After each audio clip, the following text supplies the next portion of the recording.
Really, the environment has been a huge focus for the town in 2018.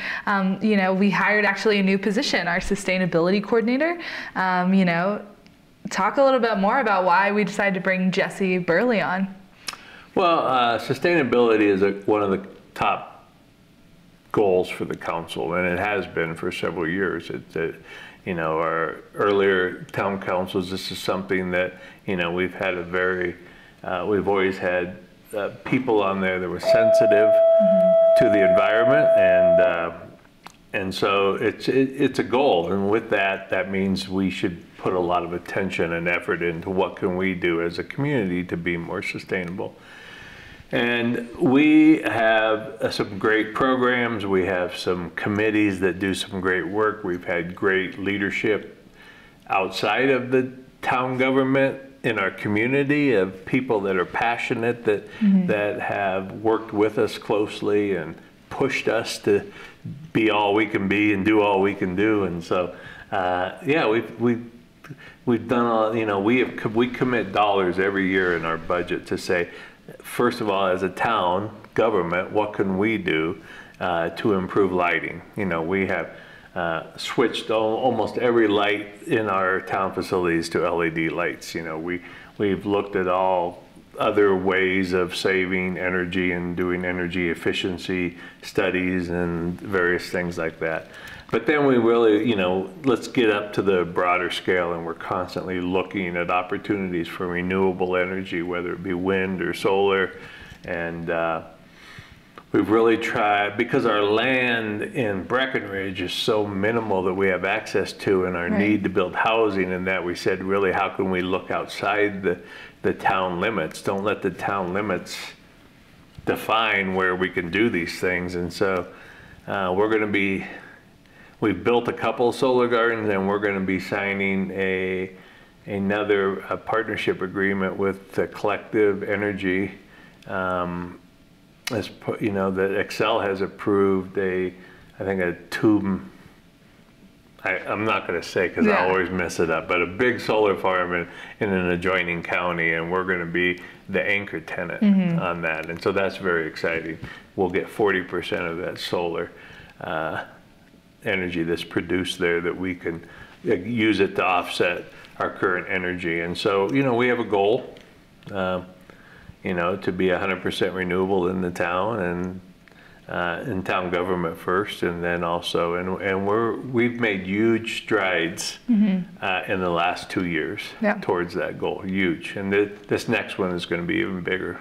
And we have a memorandum of understanding with Excel, and we were one of the first, you know, resort communities to sign an MOU with Excel. And, you know, our mayor was in Denver last week with the governor-elect and some other communities on a big announcement that Excel did. And so it's exciting that they recognize Breckenridge as a community that they can work closely with, and that's doing a lot to address sustainability. Yeah, I think it's so exciting, everything we're looking into. Like you said, lighting upgrades, facilities was just showing the green team at the town a new program they have where they can actually track all of the energy usage and some of the other stuff across facilities. And then also, you know, working with Excel. But you know, the other side of the sustainability piece is trash and recycling, which is something we are definitely making you know, a focus now in 2019. And you know, we did just recently reevaluate kind of how our trash on Main Street, so maybe share a little bit about that. Well, this has actually been on our radar screen for a number of years, but you know, it's just trying to prioritize and get a plan in place. And certainly hiring a sustainability coordinator allowed us to have somebody that could do this full time, and because we weren't able to make the strides that we wanted to. And so trash and recycling is something that, you know, that we're not, as a county, as a community, we have a long ways to go and areas to improve. And High Country Conservation does a great job and has great programs that try to move that needle, and we work very closely with them. But, you know, when you start recycling and separating your trash and the recycling.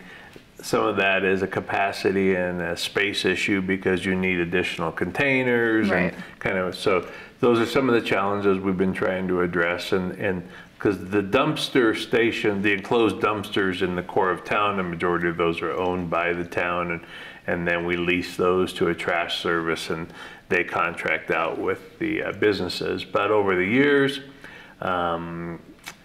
you know, that whole system needs to tighten up.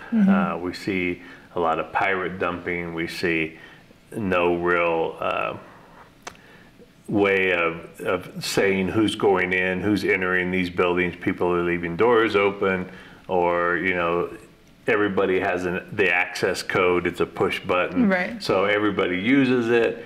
Only a few people pay for it, a lot, et cetera, et cetera. Right. So there's really now a plan in place to use a camera system, to use better controlled access locks for people, to have a more equitable way of the distribution of the cost of this program, to enter into a new agreement with a trash service that will help better address our expectations and recycling, et cetera. So we're really looking at rolling this out in the commercial part of town in 2019.